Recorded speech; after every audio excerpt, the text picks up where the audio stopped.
Bismillahirrahmanirrahim. Assalamualaikum warahmatullahi wabarakatuh. Alhamdulillah mitra IDC yang dirahmati Allah Subhanahu wa taala. Kembali dari Jalan Sport nomor 1 IDC FM menemani mitra IDC, sahabat IDC di agenda hari ini, Senin 20 Juni 2022 di bulan Zulqa'dah 1443 Hijriah. Kembali di belajar di radio bersama SMP Islam Istiqomah. Dan alhamdulillah hari ini kita kedatangan Ustazah Rizka Damayanti. Assalamualaikum warahmatullahi wabarakatuh, Ustazah. Waalaikumsalam warahmatullahi wabarakatuh. Iya, alhamdulillah sehat ya Ustazah ya. Alhamdulillah. Sehat ya, alhamdulillah.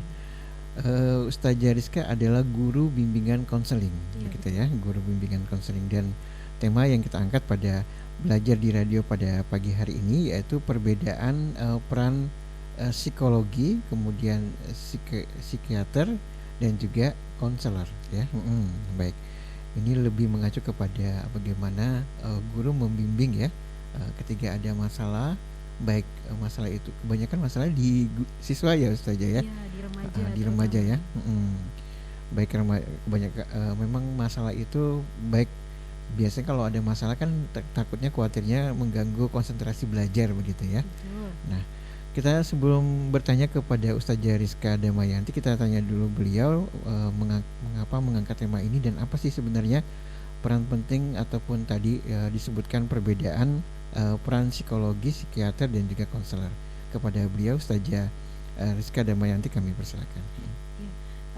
Kenapa saya mengangkat tema ini? Karena banyak sekali yang masih salah, masih bingung antara apa perbedaan dari psikologi, psikiater, dan konselor.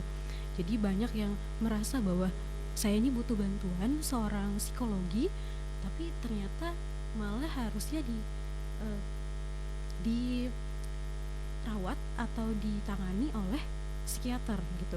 Nah, jadi di sini saya juga mau sedikit cerita mengapa saya mengangkat tema ini, karena saya beberapa hari lalu membaca sebuah artikel dari Unair News yang membahas mengenai generasi milenial dan gangguan mental. Nah, jadi ternyata menurut survei Health Organization atau WHO sebanyak 10-20% anak dan remaja di seluruh dunia mengalami gangguan secara psikis.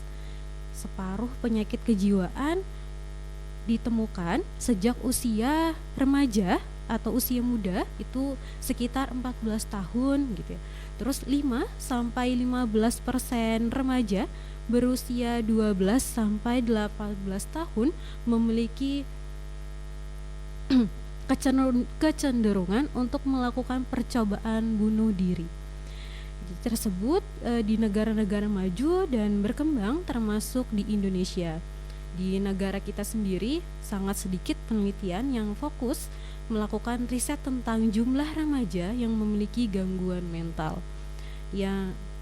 Hal ini menunjukkan bahwa gangguan mental masih merupakan suatu hal yang tabu dan tersembunyi di masyarakat kita. Padahal hal tersebut bukanlah suatu yang dapat dikesampingkan begitu saja. Gangguan mental atau mental disorder adalah suatu kelainan yang berdampak pada perubahan cara berpikir, emosi, dan perilaku. Spektrum gangguan mental sangatlah luas.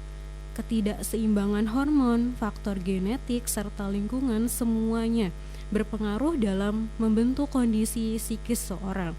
Bahkan seringkali diagnosis psikolog dan pakar kesehatan mental pun memenuhi perselisihan. Gejala yang paling umum yang ditemukan adalah merasa sedih, cemas, gelisah, dan dalam kurun waktu yang lama, mengisolasi diri, tidak mau bergaul, acuh terhadap orang lain, tidak peduli tentang karir, tidak peduli dengan hobi yang dimiliki atau tidak memiliki hobi gitu ya, dan tidak peduli tentang akan pendidikan dan besarnya penghakiman terhadap diri sendiri. Dalam kasus ekstrim, seseorang remaja dapat dengan mudah terserang panik, melukai diri sendiri, baik dengan benda tumpul maupun dengan benda tajam, serta menunjukkan tendensi bunuh diri. Jadi yang lebih parah adalah dia punya keinginan untuk bunuh diri. Tidak hanya sampai situ saja, diagnosis lain seperti PTSD atau Post Traumatic Stress Disorder, autisme, bipolar, BPD, atau borderline personality disorder dan lainnya juga memiliki gejala yang berbeda pula. Fakta, hal ini dialami oleh remaja tentulah sangat memprihatinkan. Banyak sekali dari masyarakat yang berpikir bahwa mereka yang tertekan secara batin hanyalah semata diliputi ketakutan irasional yang bisa diselesaikan dengan berpikir positif saja. Pemahaman tersebut sudah menjadi kultur di masyarakat kita. Gangguan mental selalu diasosiasikan dengan orang gila atau yang kita kenal sekarang dengan sebutan orang dalam gangguan jiwa atau ODGJ. Ya. Orang gila yang berteriak seenaknya di jalan atau orang yang tidak berpakaian di jalan itu kita anggap kita kira adalah orang gangguan mental saja, padahal seperti berpikiran untuk mati saja daripada dihina secara fisik oleh teman-temannya sebaya karena dianggap tidak memenuhi standar kecantikan. Mereka yang dibiarkan keadaan mental yang sehat terus menyangkal segala persoalan para remaja. Sebuah penolakan terselubung dan narasi tentang menjadi positif setiap waktu yang banyak beredar adalah beberapa dari sekian alasan remaja tidak ingin membagi lukanya. Terkadang timbul pula kecemasan akan opini orang lain, menjadi bahan pembicaraan di kalangan teman-temannya atau dianggap sebagai seseorang yang dicari perhatian semata. Atas dasar inilah kebanyakan remaja memilih untuk menghadapi, menyembunyikan, bungkam terhadap perasaan mereka sendiri yang berkecambuk di dalam hati mereka.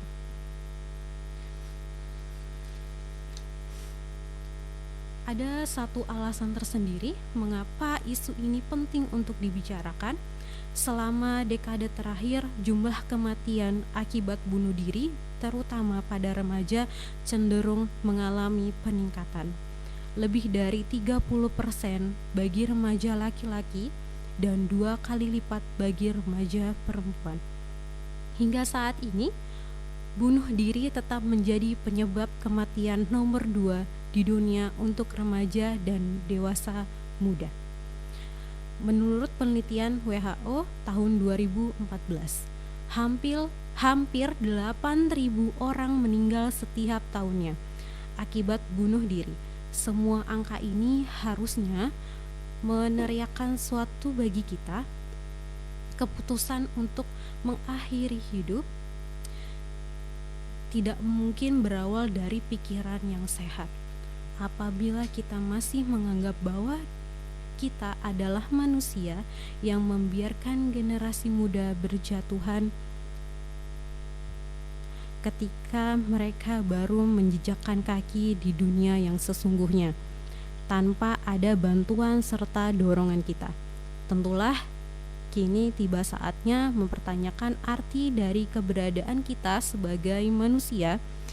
Maka dari itu harus mengetahui perbedaan antara psikologi, psikiater, dan konselor. Ya, sering dianggap sama, tapi ketiganya ini sangatlah berbeda. Ya, masih banyak orang yang bingung untuk membedakan psikologi, psikiater, atau konselor.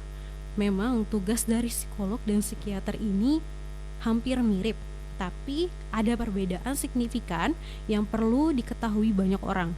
Dengan begitu kita tahu kita harus pergi ke psikolog, ke psikiater, atau ke konselor untuk mendapatkan bantuan penanganan. Ya. Psikolog ya, kita bahas pertama psikolog. Apa itu psikolog?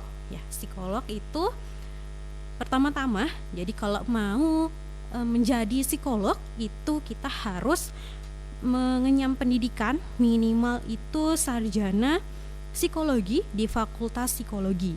Ya, jadi kalau mau jadi psikolog harus S1 dulu psikolog. Setelah itu harus melanjutkan ke jenjang berikutnya, yaitu program profesi untuk mempelajari secara langsung dan mempraktekkan kerja psikolog. Profesi psikolog sendiri ada beberapa jurusan, yaitu ada psikologi pendidikan, psikologi industri, psikologi klinis, dan bidang pekerjaan psikologi yang paling dekat dengan psikiater adalah psikologi klinik. Pada bidang ini, psikolog menangani kasus-kasus kejiwaan, mendiagnosis gejala psikologis pasien, dan melakukan psikoterapi. Sebagai bentuk penanganannya, itu sebabnya psikolog berkompeten untuk melakukan beberapa tes psikolog yang kemudian hasilnya diinterpretasikan sebagai jawaban dari masalah yang dialami oleh pasiennya. Beberapa tes yang bisa dilakukan oleh psikolog antara lain adalah tes IQ, minat, bakat, tes kepribadian, dan lain sebagainya. Psikolog tidak bisa meresepkan obat-obatan, ya karena dalam menangani kasus kejiwaan mereka berfokus pada terapi psikososial untuk mengendalikan perilaku, pikiran, dan emosi pasiennya.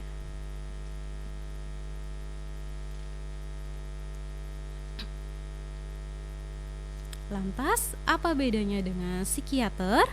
Nah, bedanya dengan psikolog, seorang yang ingin menjadi psikiater harus menyelesaikan pendidikan kedokteran dulu, kedokteran umum, kemudian mengambil spesialis kejiwaan. Pasalnya, psikiater adalah spesialisasi dari ilmu kedokteran. Usai mendapatkan sarjana dokter umum, dibutuhkan waktu selama 4 tahun untuk menjalankan residensi yang dikhususkan dalam bidang psikiatri. Setelah lulus masa residensi, nantinya psikiater bergelar dokter dan spesialis kesehatan jiwa atau SPKJ. Sebagai dokter ahli psikiatri, seorang psikiater mengetahui segala hal tentang diagnosis dan perawatan yang bisa dilakukan untuk setiap kondisi psikologis setiap pasien yang cenderung rumit seperti gangguan bipolar dan psikozoofrenia. Di banyak negara, psikiater adalah pekerjaan legal dan klinis hingga ia bertanggung jawab atas keseluruhan perawatan kesehatan mental pasien. Itu sebabnya psikiater diperbolehkan dan bertanggung jawab untuk mendiagnosis gangguan mental seorang pasien dan menentukan pengobatan yang dilakukan. Hal ini karena keahlian mereka difokuskan pada ketidakseimbangan kimia di dalam otak manusia. Oleh sebabnya, psikiater bisa memberikan resep dan terapi obat-obatan, farmakoterapi, terapi simulasi otak, pemeriksaan fisik dan laboratorium sesuai dengan kebutuhan para pasien. Nah, sementara itu untuk konselor, konselor itu masih dalam ilmu BK, ilmu psikologi. Namun jika mau mendapatkan gelar konselor atau pembimbing, jadi konselor atau pembimbing adalah seorang yang mempunyai keahlian dalam melakukan konseling, berlatar belakang pendidikan minimal sarjana strata 1 jurusan psikologi pendidikan atau bimbingan dan konseling atau yang kita kenal sebagai BK. Salah satu organisasi profesi konseling bernama Asosiasi Bimbingan dan Konseling Indonesia atau APKIN. Beberapa asosiasi memberikan lisensi pada para konselor tertentu melalui proses sertifikasi. Sertifikasi tersebut merupakan pelatihan bagi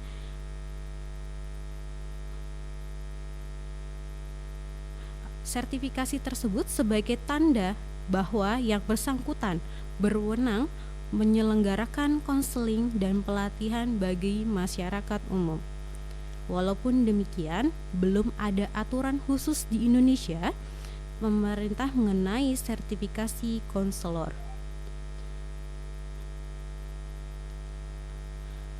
Khusus bagi konselor pendidikan yang bertugas bertanggung jawab memberikan layanan bimbingan dan konseling pada peserta didik sesatuan pendidikan yang sering kita sebut dengan guru BP, guru BK, atau guru pembimbing. Nah, seorang konselor yang punya peran sebagai teman, mentor, dan pendengar yang baik untuk individu yang mengalami masalah. Nah, konselor juga bertugas untuk membantu mengarahkan hidup seseorang ke arah yang lebih positif.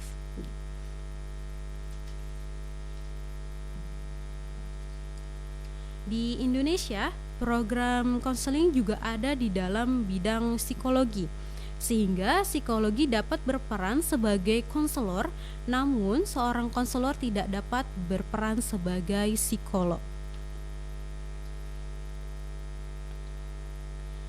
Anda bisa datang ke konselor jika memiliki masalah namun masih dalam batas normal yang tidak mengarah ke gangguan jiwa seperti depresi, bipolar, psikozofrenia, dan hal lainnya.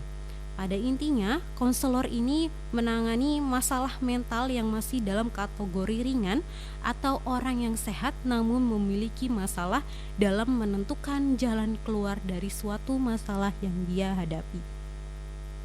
Jika mengalami masalah terkait gangguan mental, kemana kita harus pergi? Ya. Jadi kalau misalnya kita memiliki masalah gangguan mental, kita tidak boleh berdiam diri, tapi kita harus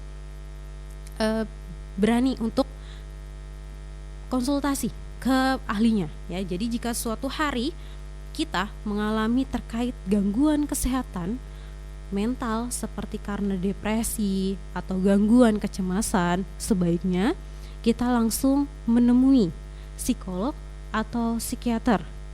Pada baiknya kamu memeriksakan diri ke dokter umum, karena setelah itu dokter umum akan melakukan diagnosis awal terkait kondisi-kondisi yang dibutuhkan.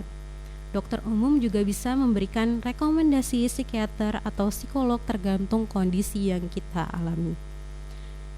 Bahkan karena keduanya berasal dari bidang yang sama, maka keduanya juga bisa bekerja sama dalam upaya penanganan, pencegahan, diagnosis, dan pemberian terapi. Psikolog melakukan terapi kepada pasien setiap minggu untuk konseling psikososial. Nah, sementara psikiater melakukan terapi kepada pasien setiap minggu atau bulan untuk psikoterapi atau psikofarmakologi tergantung dari masalah yang dialaminya. Jika Anda memiliki gangguan mental, Anda sebetulnya tidak perlu malu untuk mencari bantuan, seperti halnya penyakit fisik. Penyakit kejiwaan juga memerlukan penanganan yang tepat untuk meningkatkan taraf hidup. Jika kamu merasakan gangguan mental yang cukup mengganggu aktivitas harian, maka sudah saatnya kamu memeriksakan diri atau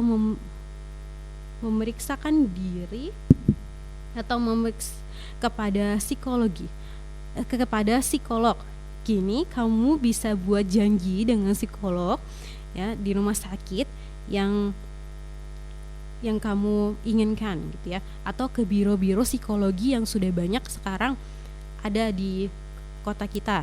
Atau kalau misalkan malu untuk bertemu dengan orang secara langsung, sekarang juga banyak yang menyediakan layanan psikologi itu secara online. Jadi banyak sekali sekarang terutama di UI itu juga ada, dia membuat biro untuk psikologi gitu. Nah, jika Anda hanya ingin mencari teman untuk curhat dengan seorang ahli profesional, ya jadi cuma pengen untuk mencurahkan pencerahan hatinya gitu, karena pengen didengar atau pengen cari teman ngobrol gitu ya, bisa mendatangi konselor. Ya, untuk para remaja yang memiliki kesulitan belajar, kesulitan menentukan pilihan mau masuk habis SMP mau masuk ke SMA atau SMK, atau yang dari SMA mau kuliah jurusan apa sesuai dengan bakat minatnya, itu bisa datang ke guru BK-nya di sekolah, di satuan sekolah masing-masing untuk ngobrol, sharing sama guru BK-nya. Siapa tahu dengan itu ya, walaupun guru BK-nya tidak bisa membantu banyak, setidaknya kalian tahu arahnya mau kemana sesuai dengan bakat minat kalian gitu ya. Atau masalah pribadi juga boleh, masalah pribadi mau dicurhatkan gitu, misalkan malu nih mau curhat sama orang tuanya, malu nanti kalau misalkan curhat sama orang tuanya nanti diolokin atau malah dimarahin gitu. Jadi ini aja ngobrol sama konselornya di sekolah satuannya masing-masing, kayak gitu Pak. Alhamdulillah, tadi sudah dijelaskan oleh Ustazah Rizka Damayanti ya, terkait dengan tema kita, yaitu perbedaan peran psikolog, kemudian psikiater dan juga konselor ya. Jadi masing-masing mempunyai peran tersendiri-sendiri ya Ustazah ya. Betul. Seperti seorang psikolog, dia memang harus sarjana psikologi ya, kemudian juga walaupun bidangnya ada di pendidikan, di industri dan juga di klinik ya. Kemudian psikiater ini dokter ya sebenarnya ya, sarjana dokter umum yang memang juga mendalami spesialis ya. Nanti keluarannya ada SPKJ ya. Iya, betul. Spesialis kesehatan jiwa. Ini ada, kemudian ada konselor ya. Konselor ini lebih kepada ke sekolah kan, karena ada guru-guru BK ya. Iya, betul. Guru BK di mana adik-adik yang bermasalah dalam pendidikan ya bisa konsel kepada guru BK-nya atau konselornya. Nah, biasa di sekolah selalu disiapkan ya, ini juga untuk meningkatkan minat dan juga pendidikan ya. Misalnya ingin setelah lulus SMP mau kemana Ustazah? Apakah ke SMK atau SMA? Bagaimana prospek ke depannya ketika kuliah, memilih saya sukanya passion ini dan sebagainya. Itu guru mengarahkan ya, lebih mengarahkan Ustazah ya, tapi tidak memberikan mental yang down ya. Kamu tidak usah kuliah ya. Lebih baik pedagang aja, jadi pedagang, karena saya lihat mental kamu passion kamu itu suka jualan dan sebagainya. Ya, tapi saya mau belajar guru gitu ya, tapi nggak apa-apa ya, makanya disemangatin, diarahkan ya. Iya betul. Jadi tugas guru BK itu kan memberikan semangat, memberikan dorongan. Jadi mungkin anak-anak itu kan merasa saya bingung, saya kurang motivasi gitu. Jadi itulah tugas guru BK adalah memberikan motivasi kepada anak-anaknya untuk kamu bisa. Jadi nggak ada orang yang nggak bisa, nggak ada orang yang nggak pintar, tapi hanya bidangnya yang berbeda atau minatnya yang berbeda. Berarti saya dulu tidak mengalami adanya guru BK ya, sehingga tidak bisa konsel sama guru ya Ustazah. Tapi ini keberadaan konselor di sekolah-sekolah mulai kapan ini Ustazah?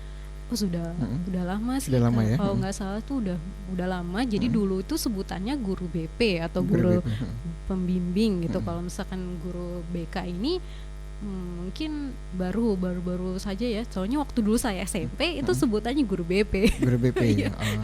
Saya kenalnya guru BP itu jahat-jahat gitu ya. Jadi kesan kita mau mengadu pun agak sedikit tertutup ya.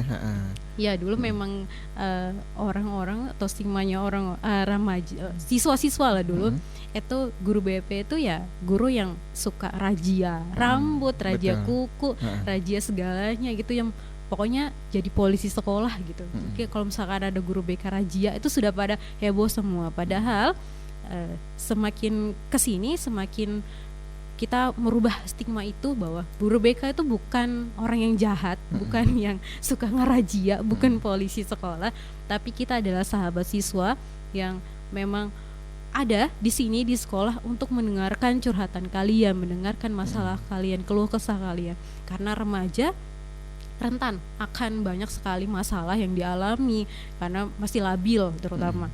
Jadi tuh butuh bimbingan baik dari orang tua dan guru gitu. Baik, alhamdulillah. Nanti kita ajak juga buat mitra edisi yang ingin bertanya di 0811 5445 895 ke Ustazah Rizka Damayanti terkait dengan tema kita perbedaan peran psikolog, psikiater dan juga konselor. Jadi jangan salah ya kalau saya ada gangguan jiwa Ustazah ke psikolog aja tidak ya, tapi ke psikiater Iya, apa betul. psikiater ya. Dan memang ini membutuhkan bantuan juga dari support dari keluarga dan sebagainya ya.